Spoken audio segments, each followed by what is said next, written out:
Hi friends, welcome to my channel. భగవంతుని యందు భక్తి, గురువునందు భక్తి, సత్యము నందు విశ్వాసము ఉన్నంత వరకు ఏది నీకు హాని కలిగించలేదు. ఏ పనులు జరగాలన్నా మూలం ధనం. ఎందుచేతనంటే ధనం ఉన్నవాడు స్వల్ప ప్రయత్నంతోనే కార్యం సాధిస్తాడు. అందరికీ ఉషోదయం, శుభోదయం ఫ్రెండ్స్. నా ఛానల్ ఫస్ట్ టైం చూసేవాళ్ళు ప్లీజ్ సబ్స్క్రైబ్ చేయండి.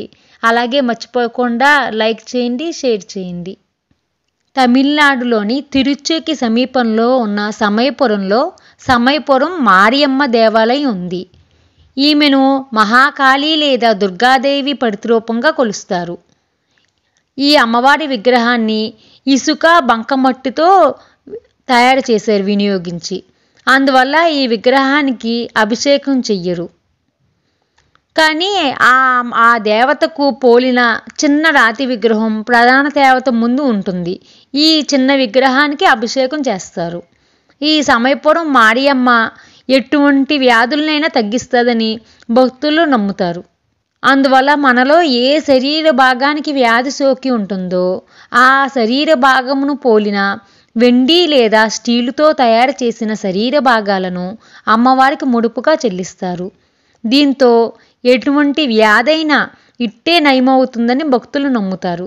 ఈ ఆచారం తరతరాల నుంచి వస్తుంది. అదేవిధంగా భక్తులు మావిలక్కు అనే తీపి పదార్థాన్ని నైవేద్యంగా పెడతారు. ఇది బెల్లం, బియ్యం పిండి, నెయ్యి తయారు చేసిన తీపి పదార్థం, తీపి వంటకంగా అందిస్తారు. మరికొంతమంది భక్తులు దేవతకు ఉప్పును కూడా ముడుపుగా అందిస్తారు. ఈ ఆలయం ప్రతి ఆదివారం, మంగళవారం, శుక్రవారాల్లో లక్షల మంది భక్తులతో కిటకిటలాడుతూ ఉంటుంది.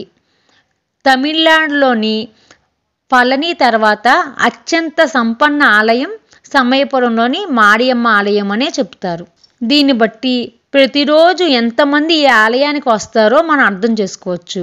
ఈ ఆలయానికి సంబంధించిన చరిత్ర అస్పష్టంగా ఉంది. అయితే ప్రస్తుతం లభిస్తున్న ఆధారాలను అనుసరించి సమయపురం మారియమ్మ ఆలయాన్ని విజయరాయ చక్రవర్తి క్రీస్తు శకం 18వ శతాబ్దంలో నిర్మించినట్లు చెప్తారు.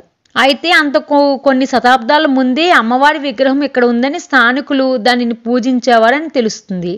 అదేవిధంగా అమ్మవారి విగ్రహం ఇక్కడికి రావడం వెనుక ఒక కథ కూడా ఉంది. వాస్తవంగా ఈ విగ్రహం శ్రీరంగంలోని రంగనాథ స్వామి ఆలయంలో ఉండేదని కథనం. అయితే ఆ ఆలయ పూజారికి తరచూ ఏదో ఒక వ్యాధి వచ్చేదని, అందుకు ఈ విగ్రహమే ప్రధాన కారణమని భావించి ఆ దేవాలయం నుంచి తొలగించాల్సిందిగా సూచించారని చెప్తారు. అలా తొలగించిన విగ్రహం ప్రస్తుతం మన సమయపురంలో ఉంది. అప్పట్లో ఆ పూజారి ఆ విగ్రహానికి సరిగ్గా పూజలు చేసేవాడు కాదని, అందువల్లే అతనికి తరచూ అనారోగ్యానికి గురయ్యేవాడని కూడా చెప్తారు. అయితే ప్రస్తుతం అదే దేవత ఏ వ్యాధినైనా తగ్గించే శక్తి గల దేవతగా పేర్కొంటారు.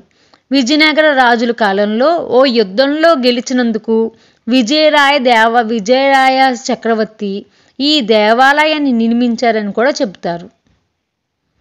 ఈ సమయపురం మారియమ్మ దేవాలయంతో పాటు ఇక్కడ జరిగే ప్రత్యేక పూజలు తమిళనాడు సంస్కృతి సాంప్రదాయాలకు చిహ్నంగా చరిత్రకారులు చెబుతారు. విదేశాల్లో కూడా ఈ దేవాలయానికి భక్తులకు చాలామంది ఉన్నారు. శ్రీలంకలో కూడా మారియమ్మ పేరుతో దేవాలయాలు నిర్మిస్తున్నారు.